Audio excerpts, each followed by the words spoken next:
Vamos então compor esta mesa de debates. Para tanto, convidamos o excelentíssimo conselheiro do Tribunal de Contas do município de São Paulo, Maurício Faria.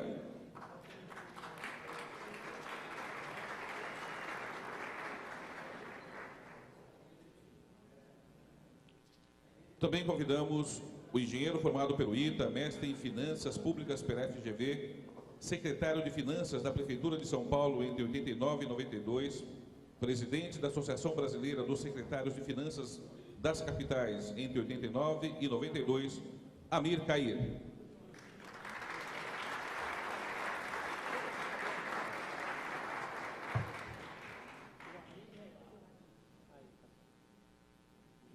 Também convidamos o jornalista, mestre em Administração Pública pela FGV, foi pesquisador na Universidade da Colômbia, Nova York, autor do livro Perigosas Pedaladas sobre o TCU e o Impeachment, senhor João Vilaverde. No contexto, queremos agradecer ainda a presença dos conselheiros José Ney Ascari, do TCE de Santa Catarina, o presidente conselheiro Iradir Petrovski, do TCE do Rio Grande do Sul, Acho que dá para empurrar mais para frente. e o conselheiro do TCE de Amazonas, Ari Moutinho. Tem dificuldade. De olhar, né? Talvez por ele mais de lado. É mais de lado, é. Porque ele precisa olhar. Passamos, então, a palavra ao conselheiro do Tribunal de Contas do município de São Paulo, doutor Maurício Faria. Hein? O controle está ali, ó. Onde você estava sentado antes. Tá. Fez o seu nome. Ele que está com o controle.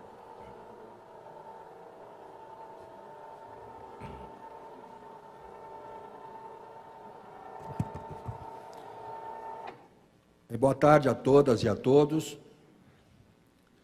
Eu queria cumprimentar a todos, todos os conselheiros, na pessoa do conselheiro João Antônio, nosso presidente aqui, da conselheira Doris, que teve uma participação muito especial na organização desse evento. Cumprimentar o Maurício Piragibe e o Marcos Barreto, que são os dirigentes executivos da nossa Escola de Contas, que também se empenharam muito para que esse evento tivesse a formatação e a organização que está tendo. E, então, teremos agora o primeiro evento técnico que tratará da questão fiscal e a realidade das contas públicas. É um tema que desafia os tribunais de contas. Nesse ano de 2019, nós tivemos uma realidade de explicitação de dificuldades fiscais, muitas vezes agudas, de diversos entes federativos, inclusive com determinados estados da federação, enfrentando dificuldades até para o pagamento do funcionalismo estadual. E é sabido que uma parcela muito grande dos municípios enfrenta desequilíbrios fiscais. Essa questão é uma questão desafiadora, porque surgiram também vozes indagando a respeito do papel dos tribunais de contas diante desse quadro. Como teria sido, então, o nosso desempenho, o desempenho dos tribunais de contas, diante dessa realidade fiscal tão aguda.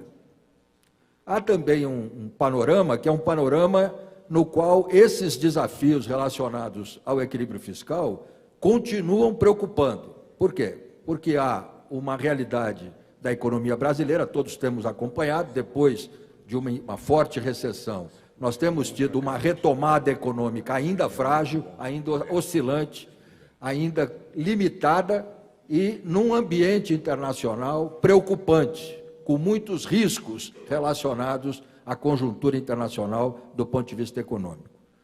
Os dados são sabidos, a guerra comercial entre China e Estados Unidos, indicadores de diminuição, desaceleração da própria economia norte-americana, indicadores também de desaceleração da economia da Alemanha, com peso importante na Europa, o Brexit, os desfechos do Brexit, enfim, há um ambiente que é certa unanimidade de que é um ambiente de incertezas no cenário internacional e o Brasil com esse desafio ainda de uma retomada econômica mais vigorosa. Isso tudo afeta a realidade fiscal dos nossos entes federativos. Por quê? Porque, evidentemente, as receitas tributárias, a arrecadação tributária depende da atividade econômica. Uma parte dessa situação fiscal crítica é decorrente da recessão que atingiu a sociedade brasileira. Então, nós temos que ter esse tema como um tema central dos tribunais de contas, e já estamos fazendo isso. Já há uma preocupação muito importante dos tribunais de contas de lidar com a questão fiscal de uma forma que signifique um desafio, inclusive de superação em muitos casos, de se encontrar soluções, métodos, posturas, encaminhamentos que deem conta dessa realidade, então, profundamente desafiadora. E nesse contexto nós teremos agora a fala do professor Amir Cair. O professor Amir Cair já foi lido o currículo dele, eu queria apenas brevemente dar o meu testemunho pessoal. Eu fui vereador na cidade de São Paulo, no governo da prefeita Luísa Erundina, e naquele momento era uma situação de um governo que era olhado com indagação, com até expectativa de como seria um governo com uma prefeita com o posicionamento que a prefeita Luísa Erundina tinha. E na constituição do governo, ela escolheu para secretário das Finanças, secretário da Fazenda, o professor, o doutor Amir Cair. Eu era, então, vereador na cidade de São Paulo, situacionista, fui líder de governo e foi uma experiência muito forte aquela realidade em que nós tínhamos uma disputa normal, situação, oposição, não havia essa guerra de ódio que hoje polariza de uma outra maneira a política brasileira, mas havia disputa, situação e oposição, e rapidamente na Câmara Municipal de São Paulo ficou patente o respeito da oposição pela figura do secretário da Fazenda, Amir Cair. E foi com o secretário Amir Cair, convivendo com ele naqueles idos, que eu fui aprendendo sobre responsabilidade fiscal, porque num governo olhado com essas indagações, com essas dúvidas, com essas incertezas, o professor Amir Cair era muito respeitado na Câmara Municipal pela atitude que tinha diante do orçamento público e da questão fiscal do município. E eu tenho dito aqui, como conselheiro do Tribunal de Contas, que o município de São Paulo ele tem essa situação de ter tido vários secretários das Finanças com diferentes alinhamentos partidários, mas marcados, diversos deles, por uma postura de responsabilidade fiscal. E essa trajetória, essa vertente, tem para mim, na figura do Amir Cair, um marco inicial muito importante. Então, eu queria dizer que, para mim, pessoalmente, é uma satisfação, uma honra especial poder estar dando a palavra ao professor Amir Cair.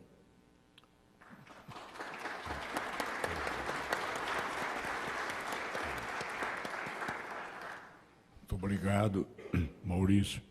Você é um amigo também, um grande amigo, uma pessoa que também admiro por toda a sua vida política, toda a sua participação. E eu me sinto muito honrado de poder estar participando desse importante evento. Eu conhecia muito pouco e vou conhecer um pouco melhor essas escolas que são de extrema importância para a formação do nossa população, que ela às vezes é muito mal informada até sobre questões fiscais e aquilo que representa para ela uma questão muito importante, porque ela depende do Estado. Quem depende do Estado tem um interesse direto que esse Estado seja eficiente, que saiba usar os recursos que vêm na sua maioria da classe média e da população de menor renda, em prol exatamente dessa população que depende do Estado. Infelizmente, muito disso não está acontecendo. E a própria discussão sobre a questão fiscal no Brasil, ela se encontra muito travada. Travada com pequenos exemplos que vocês podem entender. Aqui se fala no Brasil de déficit fiscal como sendo o chamado déficit primário, que é a diferença entre despesas e receitas, exclusive juros, como os juros não fosse uma despesa caracterizada no orçamento público da mesma maneira que uma despesa de pessoal, de material de consumo, de serviços de terceiros, que são classificadas como despesas correntes. Ora, aqui no Brasil se fala de um déficit de 100 bilhões, cerca de 100 bilhões. Esse ano, 139 é a meta, mas, na realidade, está se comportando como 100 bilhões. Já há algum tempo que vem essa marca. Só que o déficit fiscal do Brasil não é 100 bilhões. O déficit fiscal do Brasil é muito mais próximo de 500 bilhões. São 100 bilhões de déficit primário e são 400 bilhões de juros. Ou seja, juros representa nas contas públicas 80% do déficit. Por aí se vê que a discussão ela vem sendo travada com o cobertor como se fosse totalmente curto, ou seja, ou você resolve a questão do déficit criando mais impostos, que seria um problema seríssimo, ou você reduz as despesas, que também tem um problema bastante sério do ponto de vista da demanda social. As nossas áreas de educação, saúde, segurança pública são carentes, historicamente carentes, e quando você tem uma crise, como a gente está atravessando há mais de 5 anos, você tem uma situação muito incômoda, porque você perde a arrecadação, você aumenta a demanda social, principalmente educação, saúde. As pessoas, quando perdem o emprego, elas têm que se socorrer do setor público, por escola, por creche, por postos de saúde, enfim, são realidades duras que hoje nós atravessamos com cerca de 13 milhões de pessoas desempregadas e 25 milhões de pessoas desocupadas, ou seja, em condições de trabalho e que não estão sendo usadas na sociedade para essas finalidades. Eu gostaria de fazer a minha apresentação dividida em 5 partes. Uma parte inicial, pode passar, seria uma visão sobre as principais variáveis macroeconômicas, que dá uma ideia boa de situar o país tanto na trajetória quanto no momento atual, para que a gente possa ter uma visão mais clara quando for discutir propostas. Uma segunda parte, a gente vai tratar da evolução dos déficits fiscais e das dívidas, que são os termômetros da questão fiscal. A terceira, eu vou enfocar uma questão muito importante, que é a queda do resultado primário do governo central, que vem sendo mais discutida já há alguns anos. A quarta, eu gostaria de ver um pouco a crise e o impacto dela na Previdência Social, que é um assunto que ainda está chamando muita atenção no debate público. E, finalmente, propostas. Não bastam críticas até agora. É importante a gente ter essa visão histórica para a gente ter um pouco de comparação com as, porque a gente está muito vivendo o imediato. Não é? Então, vejam bem, de 1901 a 1980, são as primeiras 3 colunas aqui, você tem na primeira, é o crescimento médio do PIB por ano, que aqui, nesses 80 anos, foi em média de 5,7% ao ano. O Brasil registrou, junto com o Japão, o maior crescimento que se tem notícias nesse período. Foi de apenas 0,2% ao ano. foi praticamente um período de estagnação. Nós tivemos um período favorável, curto, de 6 anos.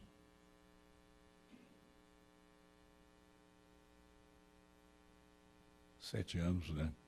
2004 a 2010, onde o crescimento anual foi de 4,4%, população 1,1% e o crescimento per capita 3,3%. Portanto, já no padrão um pouco mais próximo do início do século. E, finalmente, onde entra a crise pesada, que vocês podem ver que nunca houve uma situação como essa que nós estamos vivendo hoje. Ou seja, o crescimento de 2011 até 2018 de 0,2%, população crescendo 0,9%, ou seja, o crescimento per capita, uma queda de 0,7%. Ok, pode passar. Olhando mais recentemente, essa é a evolução do PIB nos últimos anos, desde 96, que é o primeiro da série. Nós temos um comportamento médio até 2003 da ordem de 2%. Depois tem esse período que eu falei de melhor situação, 2004 a 2008, a 2010, de, em média, 4,4%. E depois de 2010, e lembrando que em 2009 teve a grande crise, onde a gente registrou uma pequena queda de 0,1%, vem automaticamente caindo até atingir um máximo de 3,8% em 2015 e em 2016, 3,6% de queda. 2017 e 2018, uma recuperação de 1,1% em cada ano. E este ano, 2019, a previsão do Boletim Focus do Banco Central, que faz a previsão semanal, está em 0,8%. Ou seja, quando você tem uma crise na qual você tem recessão ou estagnação, o impacto fiscal é perda de arrecadação. Quando você perde a arrecadação e você aumenta a demanda social, você tem sobre o Estado uma espécie de um sanduíche, eu chamo de um sanduíche fiscal. Você tem que lutar com as duas coisas. Se você só atacar despesa, que são as políticas que hoje vigoram com mais expressão, é reforma e despesas, e se você não der atenção ao crescimento econômico, você não tem saída, e se você não der atenção à conta de juros, você também não tem saída. Ou seja, nós vamos ver à frente que combate à questão fiscal tem 3 frentes, não uma só. É controle de despesa, é desenvolvimento e crescimento econômico, e é ataque à questão fiscal, à questão financeira, que são os juros. E para cada uma delas tem políticas que devem ser exercidas com competência e espírito público para que a gente possa vencer essa barreira que está muito difícil de ser enfrentada e melhorar as condições que a gente precisa. Pode passar. Aqui eu mostro apenas uma variável macro importante, que é o câmbio. O câmbio tem um efeito sobre as finanças públicas de 2 ordens. Quando você tem uma dívida em dólar, uma dívida em moeda estrangeira, que quando o câmbio sofre alterações, isso impacta diretamente as finanças públicas. E a outra, ela impacta de forma indireta, alterando a composição do fornecimento de produtos produzidos localmente ou importados. Isso altera também a distribuição de impostos através do imposto de importação, que que tem um peso razoável sobre as finanças públicas e na carga tributária. Então, ela vem caindo, essa taxa de câmbio, ela compara principalmente com os Estados Unidos. Você retira a inflação dos dois países e compara o câmbio, portanto, o chamado câmbio real. Ele veio caindo até atingir um mínimo em 2011, com um nível de 95. O nível 100 é tido como referência para ter o mesmo padrão de comparação. E atualmente ele está em 13,2, ou seja, ele ainda está abaixo, do meu ponto de vista, e isso tem um impacto interessante na análise, quando depois a gente quiser ver a força competitiva do produto brasileiro e as dificuldades de concorrência. Pode passar. Aqui existe a questão mais importante, que é a Selic, a taxa básica de juros. Ela é considerada como algo que pertence exclusivamente à alçada do Banco Central para controlar a inflação. E a teoria que comanda essa questão da taxa básica é de que, se tem inflação, você sobe a taxa Selic para combater a inflação. E essa teoria eu considero ela muito perigosa, porque ela se assentou na sociedade como uma realidade, como uma coisa concreta. E só agora há pouco, através de alguns economistas, com destaque para André Lara Rezende, foi um dos pais do Plano Real, que começa a ser contestada, porque ele exatamente faz o contrário. A Selic não combate a inflação, ela sanciona a inflação. Ele vai no sentido oposto, baseado naquilo que aconteceu no mundo todo a partir da crise de 2008, do subprime nos Estados Unidos. Por quê? Porque de lá para cá, os bancos centrais na Europa, Estados Unidos, Japão, Austrália e outros países, em vez, para sair da crise, emitiram moeda, não emitiram título, emitiram moeda os bancos centrais, e com isso foram comprando os títulos que estavam no mercado e foram salvando da quebra todo o sistema financeiro. E é muito importante a gente pensar, mas emitiu, e se emitiu, então vai dar inflação. Não está acontecendo isso. Está acontecendo em alguns países, tipo a Argentina, agora a Venezuela e alguns outros, mas poucos. Por quê? Porque estão com descontrole total. Não há realmente a preocupação com a questão fiscal como deve ser vista. Mas é importante a gente olhar o seguinte: na composição do IPCA, que é o índice que mede a inflação, você tem cerca de 35% do IPCA formado pelos serviços. Você tem 25% formado pelos alimentos e bebidas. E você tem 20% dos chamados preços monitorados, que são aqueles preços que são decididos pelo Estado. Ou seja, no caso da União, energia elétrica e comunicações. No caso dos estados, água e esgoto. E no caso das prefeituras, as tarifas do transporte coletivo. Desses 100%, 35% serviços. 20% alimentação não são influenciadas pela Selic. E nem os preços monitorados. Só os preços que são chamados comercializáveis, que são os preços que dependem de concorrência com o produto estrangeiro. Então, esses 80% não têm influência, não passam pela porta do Banco Central. Essa é uma outra forma da gente analisar a questão da importância da Selic. Agora, a Selic influi decisivamente nos 400 bilhões a que eu me referi na conta de juros.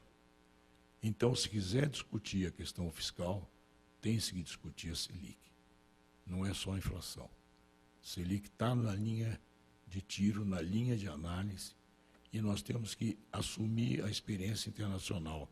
A Selic hoje, desde 2008, nos vários países, a taxa básica está no nível da inflação, em alguns países até abaixo da inflação.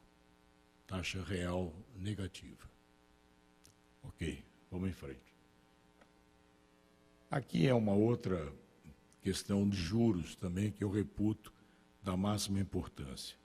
É a taxa de juros ao tomador, que no Brasil se discute pouco a taxa de juros ao tomador. E ela tem uma importância extraordinária. Por quê? Porque o grosso do crescimento econômico, 65% é o chamado consumo das famílias. 20% é a despesa do governo, seja o governo federal, estadual e municipal.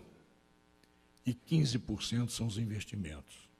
Se você quer discutir crescimento econômico, que é onde interessa a questão da arrecadação, você tem que discutir o consumo das famílias. É muito importante. E o consumo das famílias aqui no Brasil, ele tem 3 barreiras poderosas, que em muitos países não é assim. A primeira barreira é a má distribuição de renda. O Brasil é um país das piores distribuições de renda. E quando você tem uma má distribuição de renda, você ataca o próprio crescimento econômico. Uma sociedade com uma distribuição melhor da renda consome mais. Né? Segunda é a questão tributária. Você tem uma alta concentração no Brasil dos impostos sobre o consumo e menos tributação sobre renda e patrimônio, na comparação internacional. Então, o preço dos bens que você adquire, em média, se você exclui os impostos e considera 100, você vai pagar, na hora de comprar, 140. Cerca de 40 vem dessa carga de impostos. Isso eleva os preços da sociedade, elevando os preços, diminui o consumo, tá? Diminui o poder aquisitivo. E o terceiro, que eu reputo talvez o mais importante, é o crediário. Aqui no Brasil, você tem um crediário absurdo, caríssimo. O grosso das pessoas usa um cartão de crédito. E quando você ultrapassa o limite do seu cartão de crédito, você paga taxa de juros da ordem de 300%. A realidade, na América do Sul, gira em torno de 20%. Aqui é 300%. Estados Unidos está agora com 17%, atingindo o grau máximo deles. Vocês terem uma ideia de como você diminui o consumo. Hoje nós temos 63 milhões de pessoas negativadas no Serasa e, portanto, afastadas do mercado de consumo. São pequenas realidades importantes da gente pontuar, porque tudo isso tem a ver com, no fundo, a arrecadação pública. Eu gosto sempre de destacar esse ponto.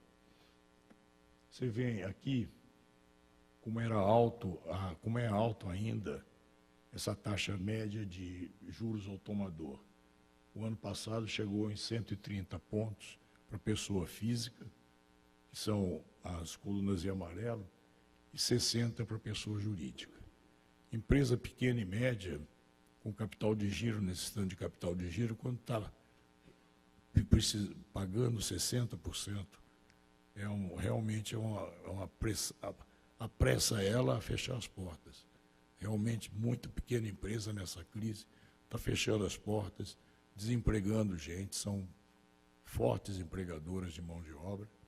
E aí também temos uma questão importante, que é essa relação com o sistema financeiro, que tem muito a ver com a nossa questão fiscal. Pode passar. Eu acho importante esse gráfico da carga tributária.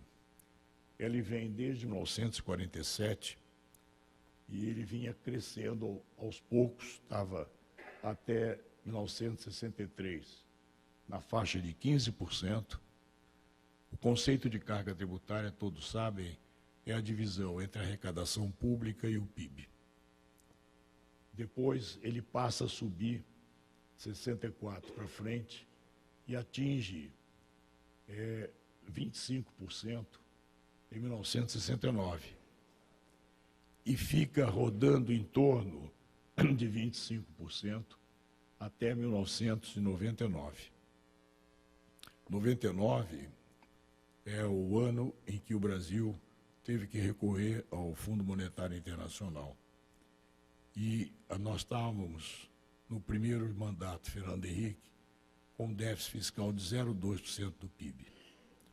E aí, no acordo para pegar o empréstimo, foi necessário aceitar os termos que exigiam um aumento da carga tributária para conseguir honrar os compromissos. Naquela época, a crise era da dívida externa.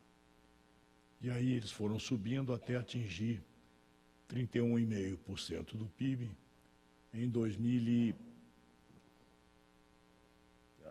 não estou vendo direito aqui, mas é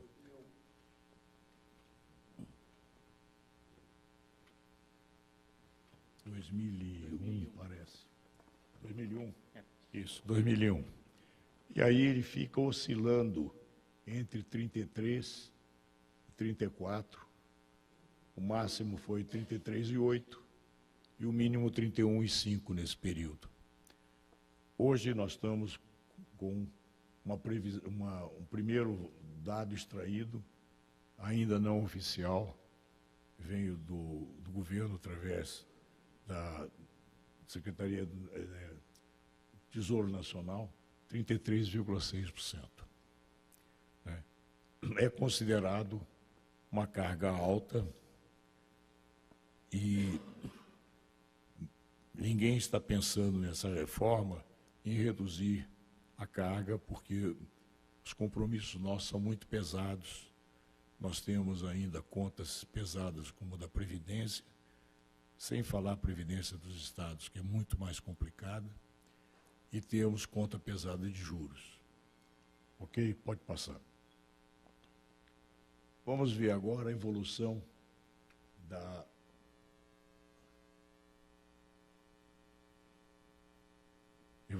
dívida e dos déficits fiscais. Primeiro, os déficits fiscais. Pode passar. Essas curvas vêm desde 2002, que tem o registro oficial com a mesma metodologia, em que a parte de cima você tem o primário, o resultado primário, que era positivo, da ordem entre 2% e 4% do PIB, até 2012. Depois ele vem caindo, em 2014 ele zera praticamente, e dali para frente ele fica negativo. Você tem, é aquela pontilhada, né? Depois você tem a conta de juros, que é a tracejada aqui embaixo, bem mais negativa, bem mais forte do ponto de vista de valor absoluto do que a de juros, ou seja, do que a primária, ou seja, ela puxa para baixo o resultado. E o resultado está na curva inteirinha, né? Na linha contínua, que é essa curva em amarelo, onde o melhor resultado se deu em 2008, quando ela atingiu um déficit de 2% do PIB. E atingiu o máximo déficit em 2015 ou 2016, ela atingiu 10,2% de déficit, um valor realmente muito preocupante. Hoje ela está em torno de 7%, que é muito alto.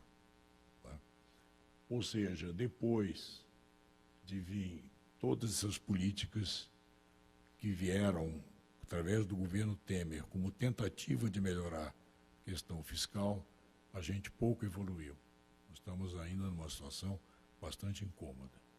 Pode passar. Outra forma de medir a questão fiscal é através da evolução da dívida. E tem dois conceitos. O conceito de dívida bruta, que é o total da dívida do setor público, e dívida líquida, que é o total menos os chamados haveres financeiros, principalmente as reservas internacionais em moeda externa e os recursos que foram principalmente para o BNDES, que são haveres do Tesouro Nacional. A dívida bruta e a dívida líquida, nós temos registros comparáveis desde 2006. A de cima é a bruta, que ela já está agora em 78,7% do PIB, que é a dívida agora em junho, o último dado disponível, e a dívida líquida está em 55,2%. E ela teve um mínimo, essa dívida líquida, de 30,5% em 2013, e a dívida bruta teve um mínimo de 51,3% em 2011. Pode passar. Uma possibilidade de comparação em termos mais longos é com a dívida líquida, porque não tinha registro de dívida bruta nessa ocasião. Começou em dezembro de 2006. Por isso que aparecem as duas curvas. A de cima é a dívida bruta, que a gente viu mais detalhadamente, e a de baixo é a dívida líquida. Reparem como ela vem se comportando. E a maior parte das empresas estão nos regimes simplificados, portanto, são bem mais simples, tá certo? E a reforma tributária estaria dentro dessa linha de discussão na sociedade, mas nós estamos muito longe disso. Despesas. Despesa não tem apenas o fato de você reduzir, você tem que qualificar a despesa. Que despesa que tem que ser reduzida? É reduzir, atacar a corrupção? Sim. É atacar desvios necessários? Sim. Mas olhar principalmente as prioridades que são estabelecidas. Aí é a qualidade da discussão sobre despesa. Tem despesas que tem que crescer, sim, não tem dúvida. Mas tem que exigir do Estado competência na gestão da Receita. A palavra reforma, quando entrou no debate público, ela veio substituir a palavra gestão. A gente não ouve falar mais em gestão. O Tribunal de Contas é ligado à gestão, tá certo? É a força do Tribunal de Contas muito ligada à gestão, controle e gestão, tá certo? Então, as prioridades de gestão têm que estar obrigatoriamente na discussão da despesa pública. E, finalmente, a questão dos juros. Como eu falei, 80% do déficit público é juros. Negar os 80% e trabalhar em cima dos 20%, desculpe, uma burrice, uma coisa sem sentido. E juros você ataca de diversas maneiras. Uma, mexendo no estoque. Você tem 380 bilhões de dólares de reservas internacionais. Essas reservas foram constituídas não com dinheiro que caiu do céu, foram constituídas mediante compra pelo Banco Central dos dólares exportados, como não tinha o dinheiro, emitiu título. Portanto, uma boa parte da dívida está ligado ao aumento da reserva internacional. Existem 12 métricas diferentes usadas internacionalmente pelo Fundo Monetário para avaliar o nível necessário de retaguarda para as reservas internacionais. E o Brasil não precisaria ter mais do que 200 bilhões de dólares, segundo essas métricas de reserva internacional. Quando se fala em vender reserva, há uma grita geral contra da parte do mercado financeiro. E você fica carregando uma reserva que custa muitos juros. Esse impacto. Porque essa reserva é aplicada em título de tesouro americano, que não rende 1 ou 2% ao ano. E paga juros da Selic, que embora esteja num nível mínimo, ainda é elevado. Tá certo? Então, o estoque é fundamental. O Tesouro Nacional, a Receita Federal tem, junto ao Banco Central, mais de 1 trilhão de dólares que estão lá disponíveis. E poderiam ser usados menos recursos disponíveis, melhorando a atividade econômica e, com isso, abatendo um pouco a dívida. E você deve ter redução da taxa, como eu falei, ao nível da inflação. Nós estamos alta, a inflação está projetada em 3,8% para esse ano e 3,9% para o ano que vem, pelo Boletim Focus. E não precisa ter tanto depósito compulsório. Nós temos mais de 400 bilhões daria a questão dos juros ao tomador. Tá ok?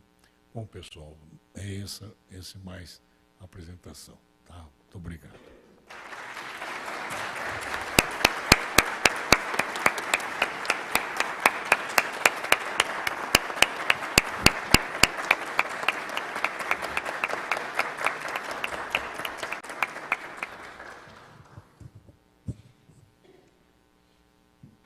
Eu, então, passo agora a palavra.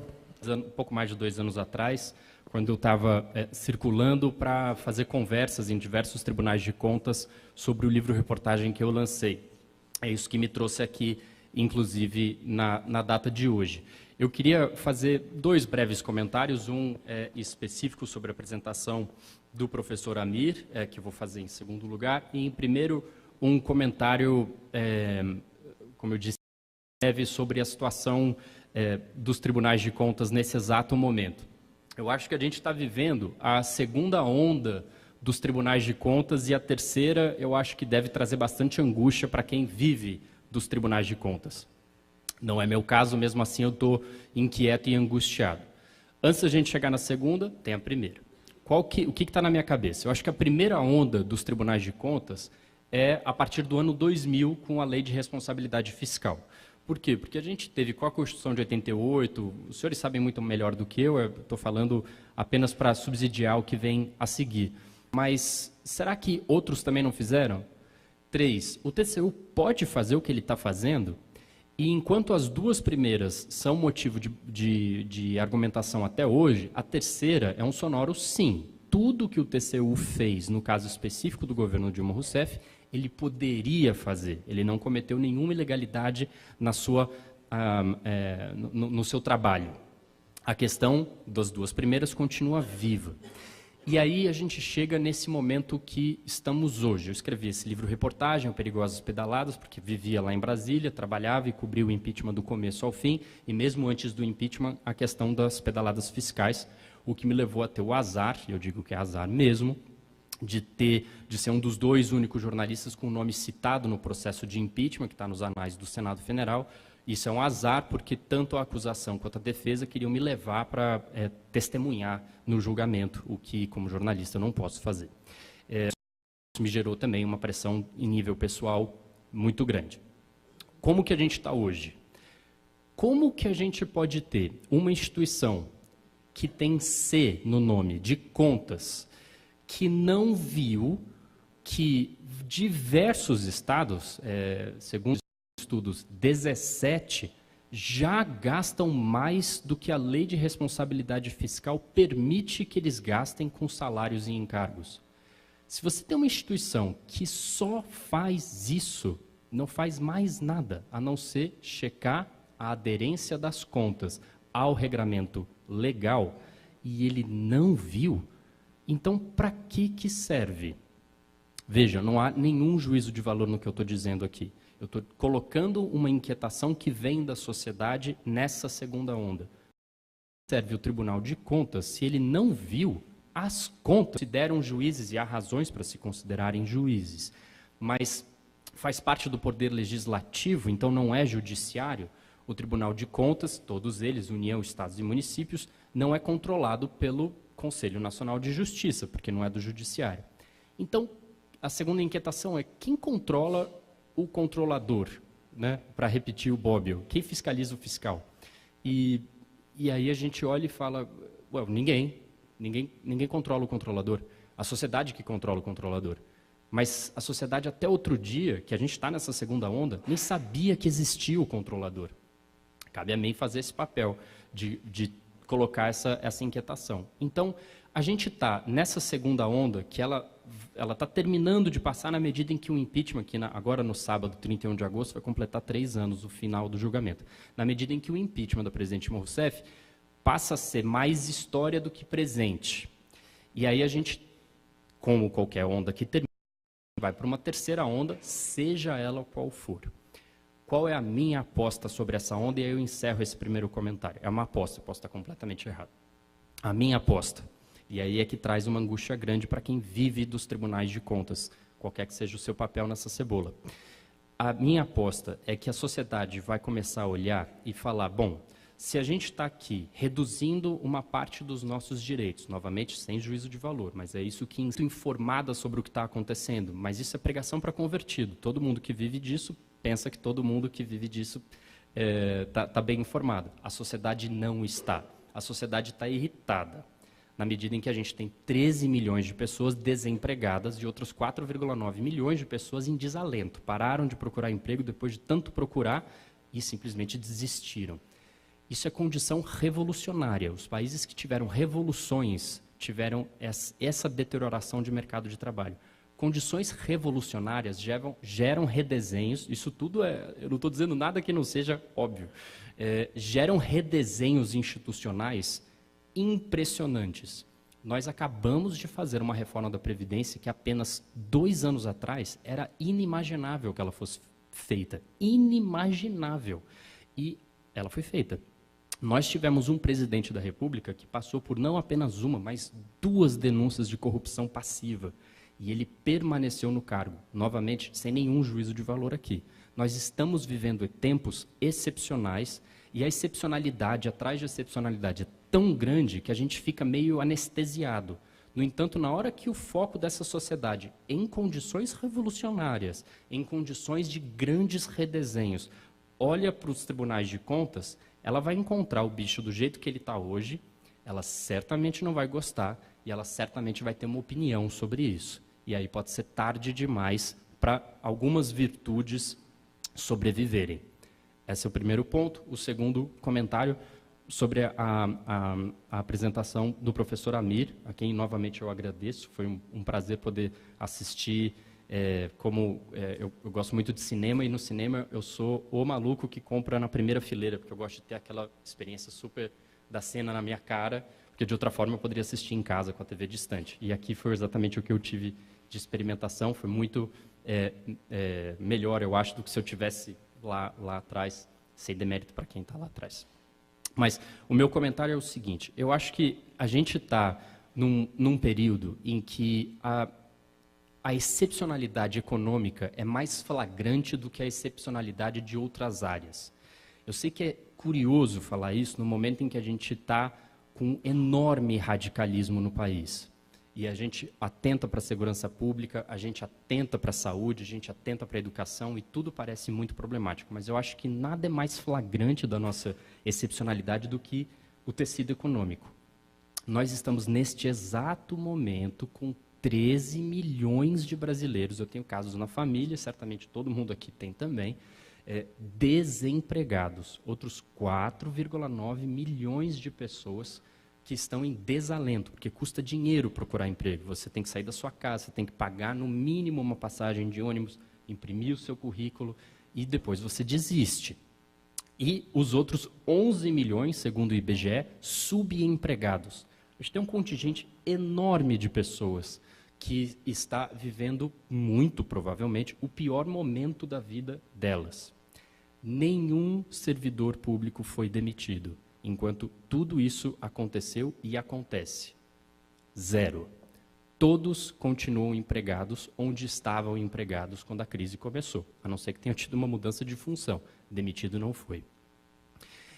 Como que a gente pode olhar para o tecido econômico brasileiro e esperar uma melhora na medida em que vários desses redesenhos, novamente, 0 juízo de valor aqui, se o final foi melhor do que poderia ter sido, se ele foi pior ou não. O fato é, eles estão acontecendo.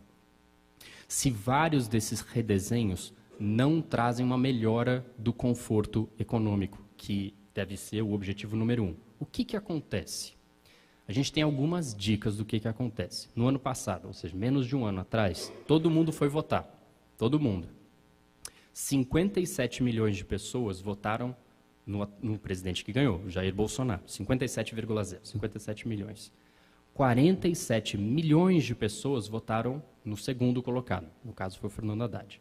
E outras 11,1 milhões de pessoas foram às urnas, pegaram fila, entregaram seus títulos de eleitor e votaram branco ou nulo, ou seja, para 11,1 milhões de pessoas, tanto o Bolsonaro quanto o Haddad eram péssimos o suficiente para eu não quero votar em nenhum dos dois. Ou seja, quando você soma o voto do Haddad com o voto das pessoas que não votaram no Bolsonaro, tinha chance e não votou, nós tivemos 57 milhões de pessoas que votaram no Bolsonaro e 58 milhões de pessoas que não votaram no Bolsonaro. Seria verdade também se o Haddad tivesse vencido, seria o mesmo desenho. Meu ponto é o seguinte, nós estamos literalmente rachados, literalmente. Bolsonaro já assume com a percepção de ser ilegítimo e odiado para metade dos eleitores. Repito, seria verdade a mesma coisa se o Haddad tivesse vencido, só que para o outro lado. E para metade, que foi o que o elegeu, ele é o presidente e, enfim, constitucionalmente falando, é óbvio que ele é o presidente. Meu ponto aqui é sempre político. Como que a gente consegue administrar a União, nossos estados e municípios, com esse problema econômico que a gente vive? Então, eu estou só adicionando cor à apresentação do Amir, o meu comentário é mais de adição do que de qualquer outro ponto. Com o esgarçamento político que nós estamos vivendo no Brasil. E eu não tenho uma resposta para isso. Eu pergunto mesmo, como a gente sai dessa? Daqui a mais um ano, nós vamos todos votar para prefeito novamente. E esses problemas ficarão fortes mais uma vez. Então, eu acho que a gente entender que a gente está vivendo, no caso dos tribunais de contas em específico, o final de uma segunda onda, o que enseja o início de uma terceira, e aí, nobody knows o que vai acontecer. E no caso macro, a economia está vivendo um período absolutamente excepcional, no sentido literal, isso não tem paralelo com o que está acontecendo nesse momento, leva a gente a pensar, bom, qual que é o nosso papel? E aqui o meu último minuto de fala. No caso específico das escolas de contas, eu acho que o papel está dado, né? Não só preparar os de dentro, que isso me parece que as escolas já fazem muito bem, mas preparar os de fora. A sociedade está radicalizada, a sociedade está irritada, a sociedade tem boa razão para estar irritada e a sociedade está procurando um culpado. O tempo todo procurando um culpado. É humano isso. Todo mundo, antes de pensar que errou, pensa que a culpa foi do outro. É humano.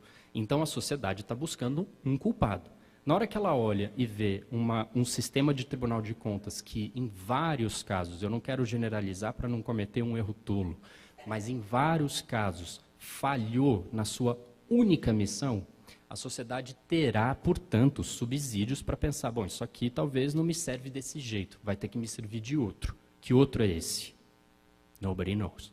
E no questão macro, é um ponto final, que é a gente ter um trabalho de cidadania, de civilidade, de buscar respostas, cada um dentro da nossa figura profissional e, claro, dentro de casa. Quem sou eu, né? Não sou nada a não ser um jornalista, mas eu acho que isso é uma missão que todos temos, que é de tentar compreender que nesse esgarçamento econômico não tem como dar certo. A chance da gente cometer equívocos políticos, atrás de equívocos políticos, à direita e à esquerda, é muito alta. E aí a gente não sai nunca do buraco. E aí, realmente, a gente vai encarar um período muito complicado. É isso, eu espero ter falado super brevemente. Eu agradeço mais uma vez o convite, novamente em nome da conselheira Doris. Muito obrigado.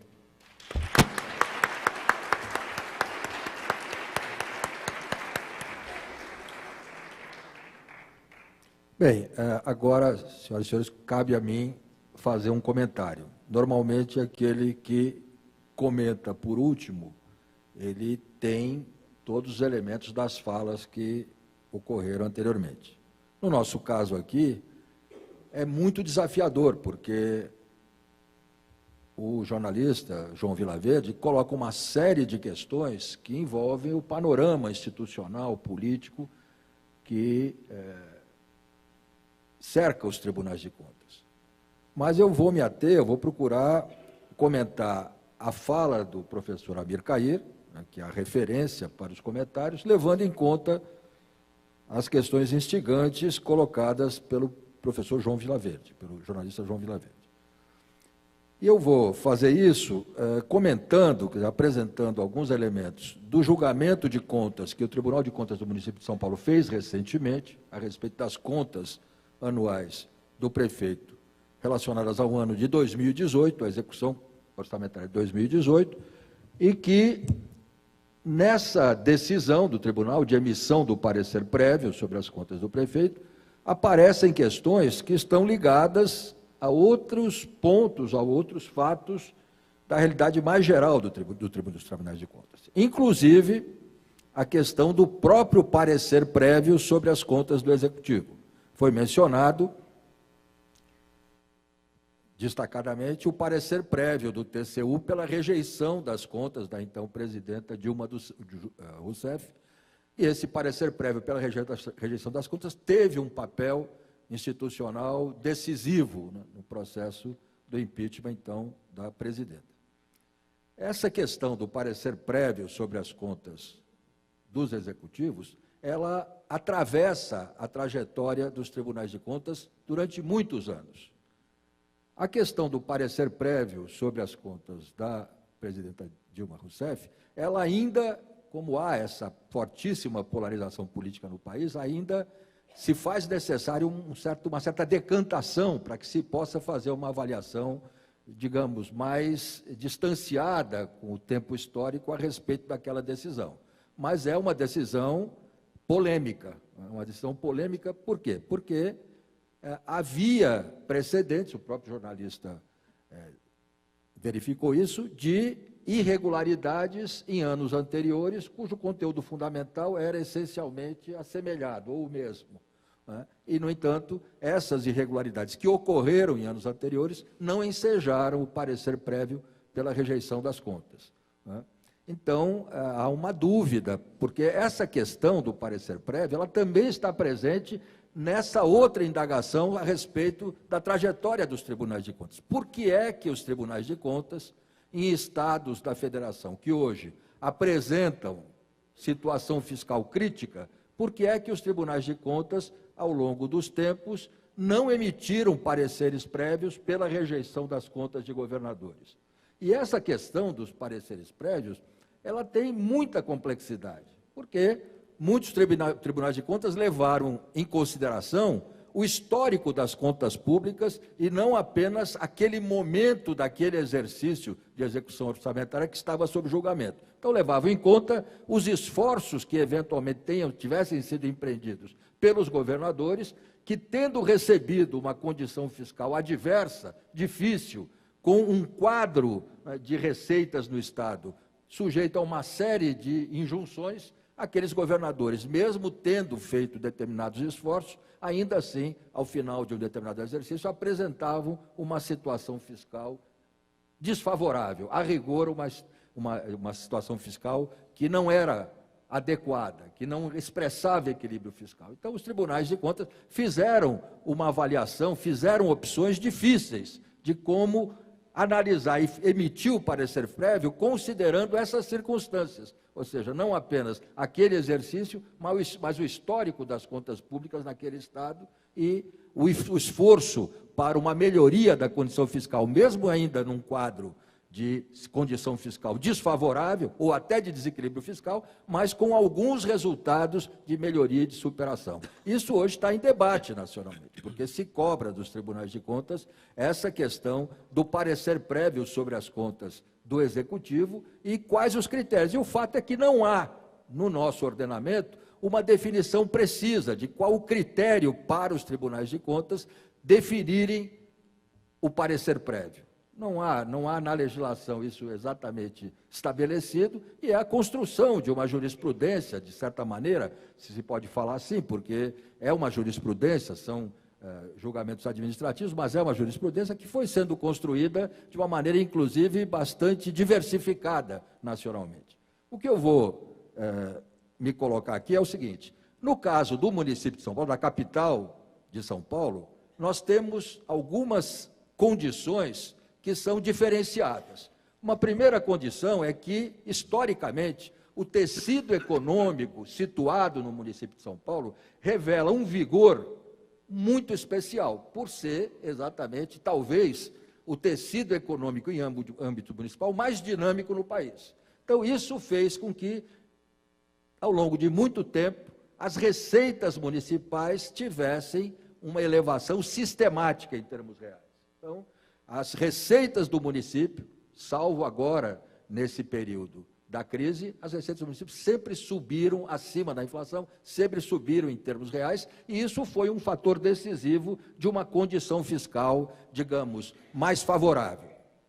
No caso mesmo do município de São Paulo, no ano de 2018, nós tivemos, para efeito da emissão do parecer prévio, uma condição de equilíbrio fiscal básico, equilíbrio fiscal essencial, ou seja, a relação entre as despesas orçamentárias e as receitas orçamentárias revelou um determinado equilíbrio. Por essa razão, e considerando, inclusive, que o município de São Paulo, por esse vigor do seu tecido econômico, mas também por uma história em que, com altos e baixos, prevaleceu uma cultura de responsabilidade fiscal por parte da Prefeitura e da relação institucional entre a Prefeitura e o Tribunal de Contas, e também com determinada participação da Câmara, o fato é que, no município, essa cultura de cuidado fiscal, ela, de certa maneira, esteve presente. E uma primeira referência disso, para mim, foi exatamente o secretário da Fazenda, da prefeita Luísa Erundina Amir Cair, que era respeitado pela capacidade técnica e pela atitude diante do orçamento público. Mas isso atravessou diferentes governos, de vários partidos, com figuras à frente da Secretaria da Fazenda, que, primeiro, tinham uma noção de responsabilidade fiscal, de equilíbrio fiscal. Segundo, tinham iniciativa de melhorar as receitas. No município, nós fomos tendo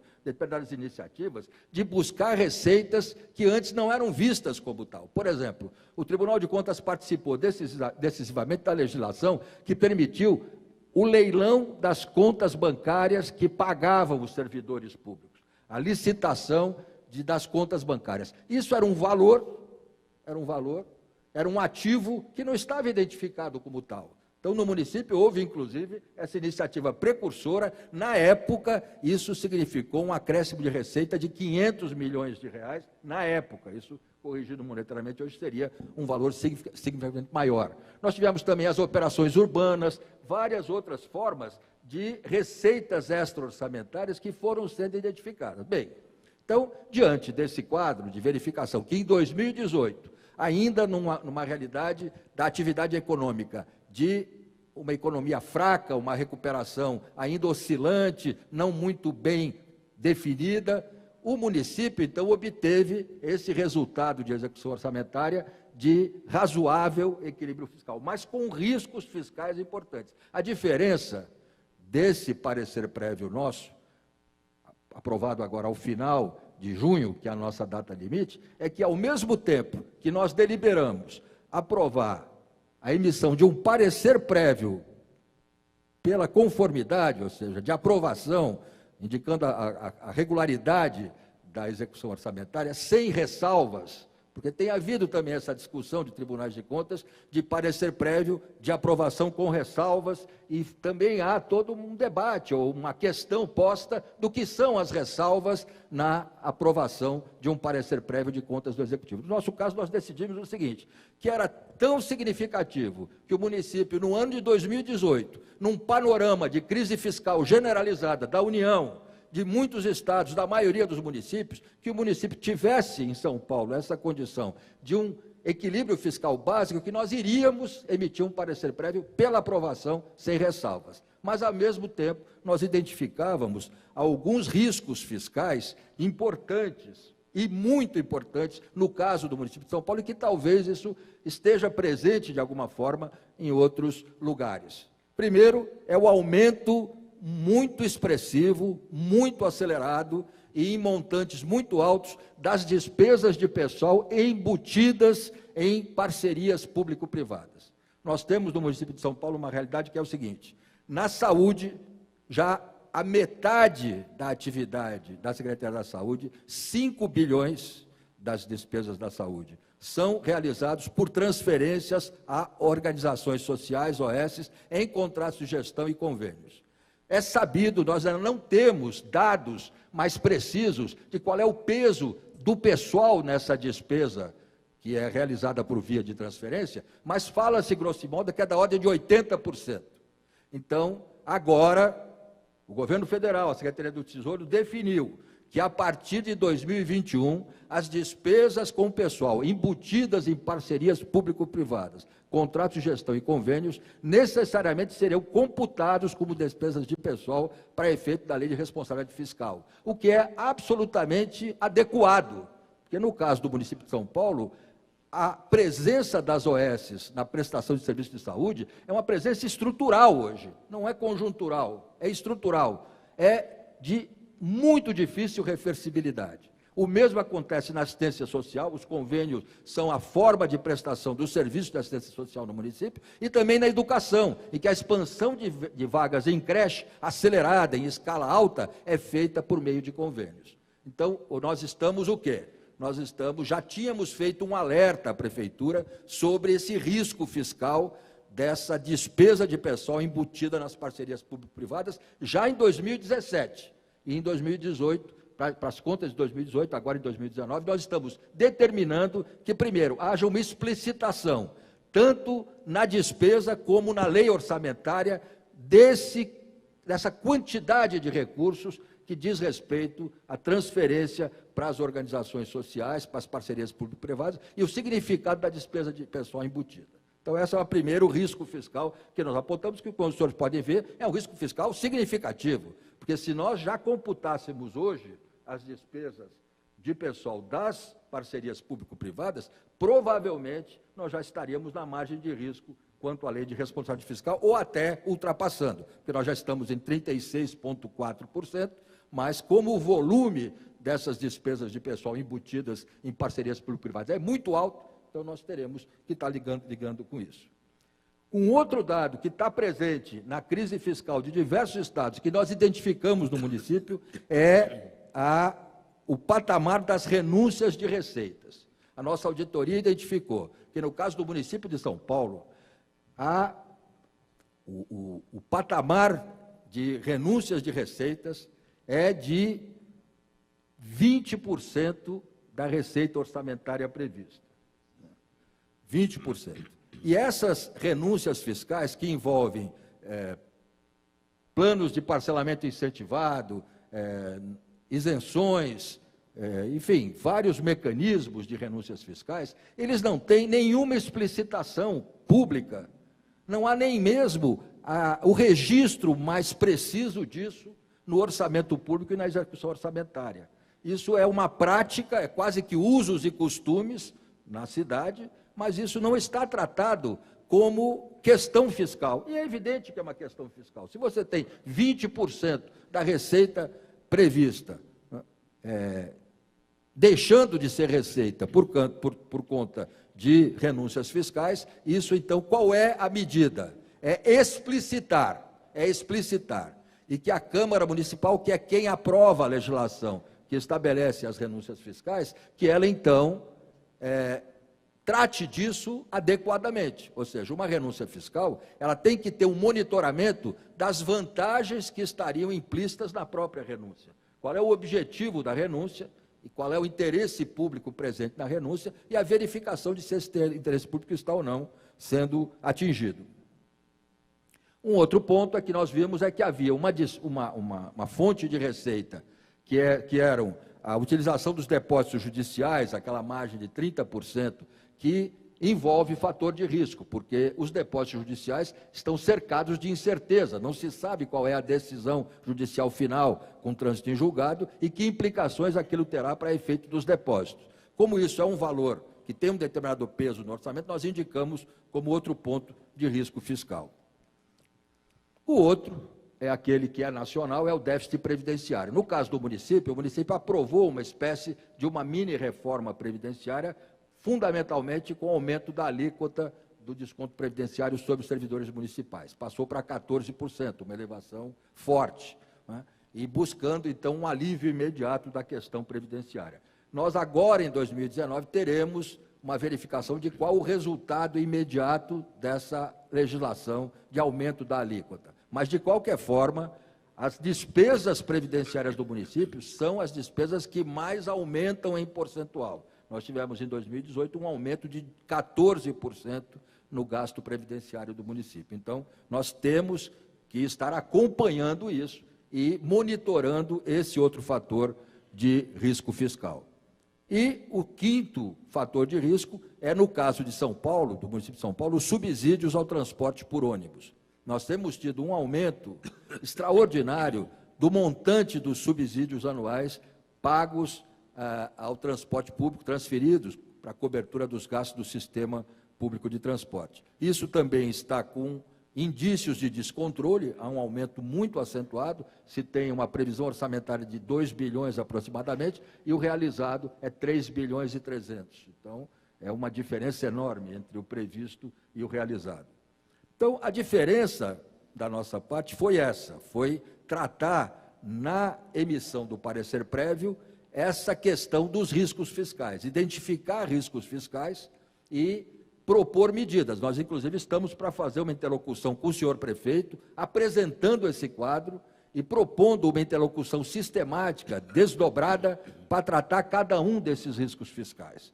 Então, é a maneira como nós temos procurado lidar com um quadro que é de muita incerteza, porque, inclusive, há um outro dado da execução orçamentária de 2018 que é interessante, que é o seguinte: apesar desses dados de um crescimento econômico do PIB nacional baixo, né, e ainda dados do IPVA, do ICMS, com resultados também fracos, de uma certa estagnação, no município, os dois impostos mais importantes, tipicamente municipais, o ISS e o IPTU, nós tivemos crescimentos reais importantes, obtidos por meio de estratégias de inteligência fiscal. Então, tivemos crescimento real da receita do IPTU e da receita do ISS da ordem de 7% real, descontada a inflação, o que é um resultado significativo, que mostra que mesmo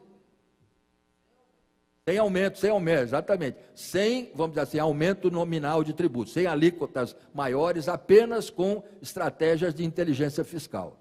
Isso também é uma experiência interessante, né, que provavelmente pode, eventualmente, servir como um dado a mais para outros lugares.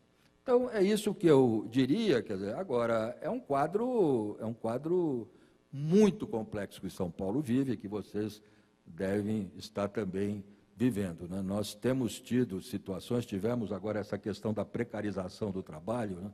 Porque quando se fala em desemprego ou emprego, quem está empregado não é mais naquele sentido clássico, tradicional, é quem está tendo uma ocupação enquanto mão de obra, está disponibilizando a sua mão de obra. Nós tivemos agora, recentemente, esse caso de um entregador desse serviço de entrega de alimentos, né, com motocicleta, que ele teve um AVC, vocês devem ter visto isso no noticiário, teve um AVC na casa do cliente, né, ficou estendido, veio a falecer sem nenhum atendimento da empresa a qual ele, em tese, prestava serviço. Então, é um nível de precarização enorme. Nós temos tido notícias de entregadores com bicicleta, né, que moram muito longe na Grande São Paulo, em municípios da Grande São Paulo distantes, que pedalam 35 quilômetros para ir para casa e 35 quilômetros para voltar para trabalhar. Então, como é tão grande a distância, é um trabalho tão exaustivo, eles dormem na rua. Nós temos tido uma situação de pessoas que, em certo sentido, são trabalhadores, né, dormindo na rua porque estão sujeitos a um grau de precarização tão grande, né, que já não se trata mais de ganhar o salário, o dinheiro da semana ou do mês, se trata de ganhar o dinheiro do dia seguinte. E essa situação toda exige também do município uma atenção. Como é que, então, por exemplo, a assistência social pode lidar com novas formas de carência, né, como esses trabalhadores que sujeitos a esse regime tão informalizado, tão precário? Então, é isso que eu faria de comentário. Obrigado.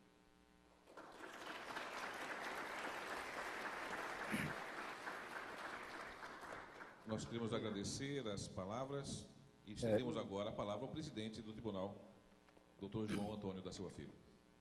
tempo... Alô? Tá funcionando? Eu sei que o tempo está contra nós. Nós temos já os próximos debatedores aqui. Eu não vou falar, não vou pontuar, mas acho que o presidente Fábio Nogueira teria 2 considerações ou 3 a fazer.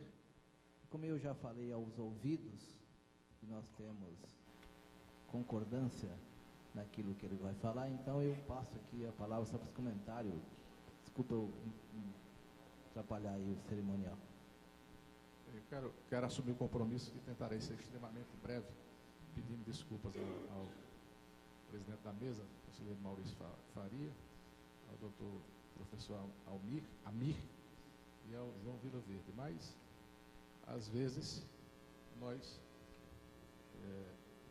quando presidimos uma instituição como a Tricom, somos obrigados a pontuar algumas questões diante de uma plateia como esta, correndo o risco, inclusive, de ser inconveniente. Não farei tudo para não ser. Mas vi atentamente a situação fiscal, essa verdadeira aula que o professor Amir trouxe, e também as colocações do João Vila Verde. Aliás, é um prazer reencontrá-lo. João foi um dos palestrantes do nosso encontro, nosso congresso nacional lá em Goiânia. É sempre muito bom ouvi-lo. Mas eu queria pontuar, principalmente em relação ao que o João colocou, algumas questões para reflexão. Se você puder refletir sobre essas questões, a gente agradece, já que estamos nesse esforço coletivo de tentar aprimorar cada vez mais o sistema Tribunal de Contas do Brasil. Eu vou dizer que nós vivemos ou vivenciamos o que pode ser tratado como paradoxo da efetividade. O que é o paradoxo da efetividade? Quando nós atuamos preventivamente o sistema Tribunais de Contas, setores da sociedade, principalmente da administração pública, nos acusam de engessar a máquina pública. Eu vou citar como exemplo, em homenagem ao TCM de São Paulo, questão muito próxima aqui de São Paulo, sem entrar no mérito, fazer como você, apenas uma análise, um registro histórico. Em determinado momento, o ex-prefeito desta capital, João Dória, quis privatizar o espaço AMB, me corrija João Antônio e Maurício Faria se eu estiver errado.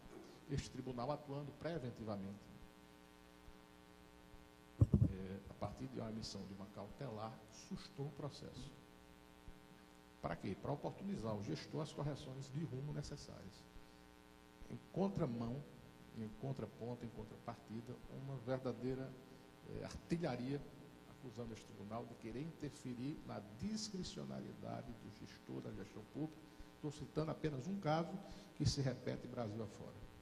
Por outro lado, nos acusam de leniência, de desídia, de omissão em face da situação fiscal.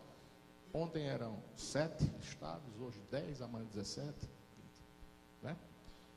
Onde estavam, é a pergunta que você fez a partir de uma leitura sua em relação ao que se ouve na sociedade. Onde estavam os tribunais de contas em face da situação fiscal desses estados? Estávamos onde sempre estivemos, dentro das nossas limitações. Porque para cobrar dos tribunais de contas medidas mais fortes, é preciso se estudar quais são as medidas que os tribunais de contas podem tomar. E a análise ela tem que ser conjuntural. Dentro de um contexto de uma crise fiscal, que quem causou não foi os tribunais de contas, essa crise fiscal.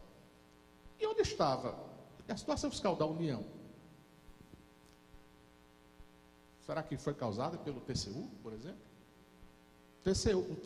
A União, diferentemente dos estados, né, ela, para honrar os seus compromissos, emite títulos da dívida. Né? Se fosse uma empresa privada, estava falida. Se não emitisse títulos da dívida, não conseguia pagar os compromissos, as despesas continuadas, os fornecedores, quiçá a folha. Então, é uma situação conjuntural, é uma análise muito mais ampla, muito mais holística, de maneira que eu não acho justo essa cobrança em relação aos tribunais. É claro que alguns tribunais têm um entendimento mais flexível, mas é próprio de quem interpreta a lei, né, entender de uma forma diversa.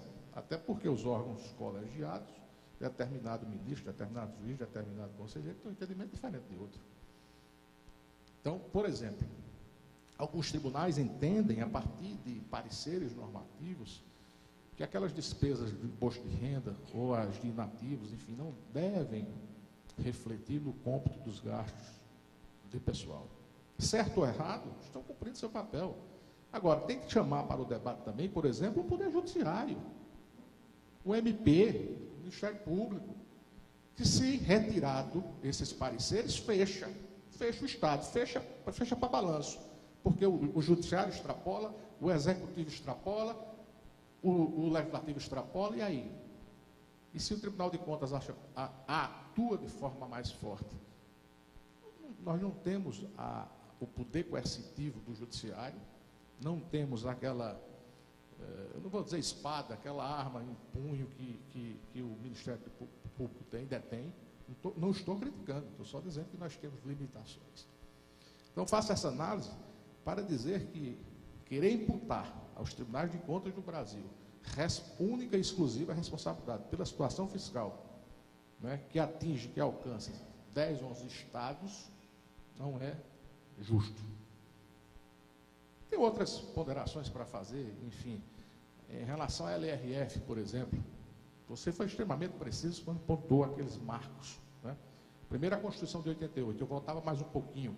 A Constituição de 88 é um marco para os tribunais de contas na medida em que ele elevou e ampliou as nossas atribuições. Depois a LRF, indiscutivelmente, né? Mas faço uma análise também jornalística, esse é um desafio que eu faço, um convite, aliás, desafio não, convite, das decisões judiciais em face da LRF, né? Ainda essa semana tivemos decisões judiciais que fragilizam a LRF, né? Então você tem uma análise, ou uma série de medidas que alcançam a LRF, que limitam os poderes, as atribuições dos tribunais de contas, que precisam ser colocadas à mesa, né? Vou pontuar apenas duas questões. Você entende que os tribunais de contas pertencem ao Legislativo? Eu peço permissão para discordar e eu faço uma leitura rápida do artigo 44 da Constituição Federal. O Poder Legislativo é exercido pelo Congresso Nacional, composto da Câmara Federal e do Senado Federal. Ou seja, o Constituinte não nos colocou no Legislativo. Se você for para o artigo 73 da Constituição Federal, ele remete às atribuições, às garantias, os impedimentos dos membros dos tribunais de contas ao Poder Judiciário. E aí, enfim, mas essa é outra discussão. O que é que eu quero dizer com isso? É que nós não guardamos hierarquia ao Poder Legislativo, nós temos orçamento próprio, nós temos legitimidade e capacidade jurídica para ingressar em juízo, só isso já nos afasta. Não estou dizendo, nem menosprezando o Legislativo, pelo contrário, pertencia ao Legislativo, com muito orgulho. Estou só dizendo que nessa relação, os tribunais de contas se situam, a exemplo do Ministério Público, como instituições à parte daquela conceituação, né, tripartite dos três poderes, enfim. É só para pontuar, para registro. Vou terminar, para tentar cumprir o meu compromisso de ser breve, dizendo o seguinte: professor Amir, caro João Vitor Verde, os tribunais de contas do Brasil, em 2018, julgaram 350 mil processos. Vou repetir, 350 mil processos. Sabe quanto foi aplicado de multa e débitos imputados em 2018 pelo Sistema Tribunal de Contas do Brasil? 16 bilhões de reais. Vou repetir, 16 bilhões de reais. A Lava Jato, que representa um avanço, enfim, outros entendem que não, mas enfim, com todos aqueles números, parece que chegou a 5 bilhões, né, ou seja, em 2018, um ano, o Sistema Tribunal de Contas, ao fiscalizar, ao tentar preservar o erário, alcançou em débitos e multas 16 bilhões de reais. Agora, será que esse é o nosso papel? Na minha fala, falei que era preciso reposicionar o Sistema Tribunal de Contas do Brasil. Aquilo que você falou também com o professor, ou seja, temos que colocar toda essa expertise que temos à disposição do gestor público, à disposição da gestão, à disposição de quem quer acertar. Porque não é fácil gerir a coisa pública. E do jeito que a coisa vai, os homens de bem desse Brasil não terão coragem de assinar um empenho, uma nota de empenho. Colocar o seu CPF, o seu sobrenome, para gerir a coisa pública. Tem alguma coisa errada. tem alguma coisa errada. Então, penso que as escolas de contas do Brasil têm esse papel de fundamental importância. Preparar o gestor público, ajudar, ensinar, sem perder de vista, obviamente, aquela atribuição nossa de fiscalizar, de combater a corrupção, o mau gestor. Ninguém está querendo passar a mão na cabeça de ninguém, mas podemos melhorar. Então, são essas colocações que eu queria fazer, pedindo desculpas se não consegui ser sucinto, mas não poderia perder essa oportunidade, principalmente diante de formadores de opinião, e o João é estou falando mais dele, professor, não demérito, a sua fala foi mais de natureza técnica. O João pontuou algumas questões que alcançam os tribunais de contas, e é sempre bom convidá-lo para esse debate. Quero finalizar, João, dizendo o seguinte: você perguntou quem fiscaliza os tribunais de contas, né? Obviamente que é uma pergunta que inquieta grande parte da sociedade. Eu quero dizer que hoje as nossas contas, elas trimestralmente são enviadas ao Poder Legislativo, Comissão de Fiscalização e Orçamento da Assembleia, do município e do Congresso Nacional, que analisam as contas. Mas, para além dessa situação, nós apresentamos uma PEC, nós não, obviamente, um membro do Congresso Nacional, mas a PEC foi construída no seio da Tricom e dos Tribunais de Contas do Brasil, é a PEC 22/17. Ela prevê a criação do Conselho Nacional dos Tribunais de Contas. Eu disse no início da minha fala que nenhuma instituição do Brasil tem feito o dever de casa que os Tribunais de Contas têm feito, cortando na própria carne. Essa PEC, ela torna os critérios de investidura de ministros e conselheiros bem mais rígidos do que a lei da ficha limpa. Essa PEC estabelece, Maurício falou sobre essa diversidade de entendimentos, uma uniformização de jurisprudência. Nós estamos, aliás, há um ano, firmamos um convênio tratando com a STN da uniformização dos entendimentos. Não é matéria fácil, nós vamos ter que modular os efeitos, senão fecha para balanço, fecha todo mundo, o professor. Com raríssimas exceções, São Paulo é uma exceção, como disse Maurício, que é o Centro Econômico do Brasil, mas, enfim, temos uma PEC que prevê a criação do Conselho Nacional dos Tribunais de Contas, que muda os critérios de investidura, que aumenta a participação da área técnica na composição, que cria a uniformização de jurisprudência, enfim, estamos trabalhando. Eram essas, eu anotei mais algumas coisas, mas oportunamente, João, a gente debate mais para que possamos, enfim, ter uma visão do sistema. O fato é que a gente tem um déficit muito grande, João Antônio. E aqui não vai nenhuma crítica às assessorias de comunicação dos tribunais, não. Mas o fato é que a gente não se comunica bem com a sociedade. Esse é um fato. Por mais que a gente demonstre que a imprescindibilidade dos tribunais para o regime, para o Estado Democrático de Direito, há um déficit muito grande nesse aspecto. Mas vamos chegar lá, devagarinho. O Brasil tem avançado muito, as instituições fortalecidas, não obstante toda essa crise, as instituições estão funcionando. Maurício, desculpa. Não, muito obrigado. Foi muito interessante. Eu vou, então, encerrar, vou dar a palavra para as considerações finais breves do João Vilaverde e do Amir Cairo. Obrigado, Fábio, ótimo revê-lo. Nós nos vimos também no Tribunal de Contas do Estado da Paraíba, quando fui lá conversar sobre o livro também, com a Escola de Contas e tudo mais. Um minuto mesmo, até porque a gente atrasou bastante, já reconheci ali também o Daniel José, o deputado estadual do Estado de São Paulo, que está na próxima mesa. Eu peço desculpas em nome dele e a todo mundo que vai acompanhar. Então, é só um minuto rapidamente. Fábio, que eu acho que tem 2 pontos. O primeiro, o último ponto da sua fala deixa claro.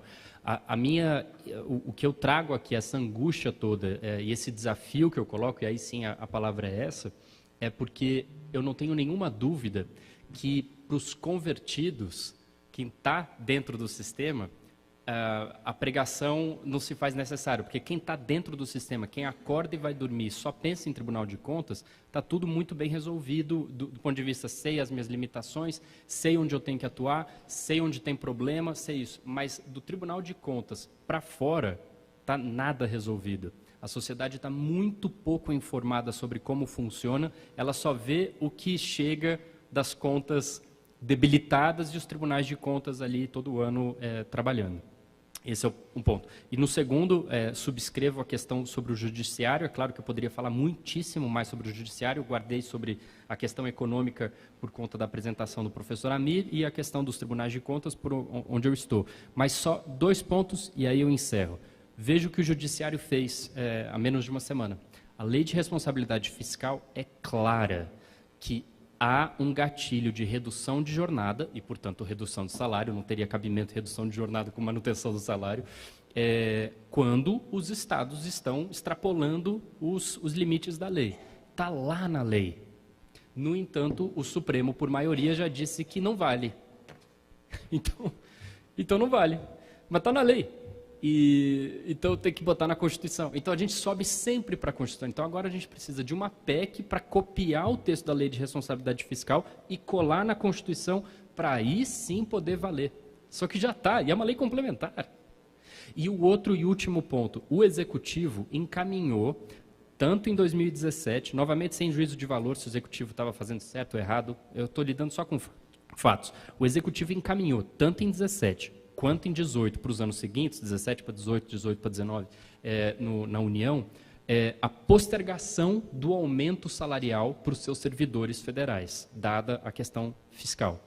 E em dezembro, uma liminar monocrática do Supremo proibiu o Executivo de fazer o que ele quer com os seus funcionários. Ele não pôde.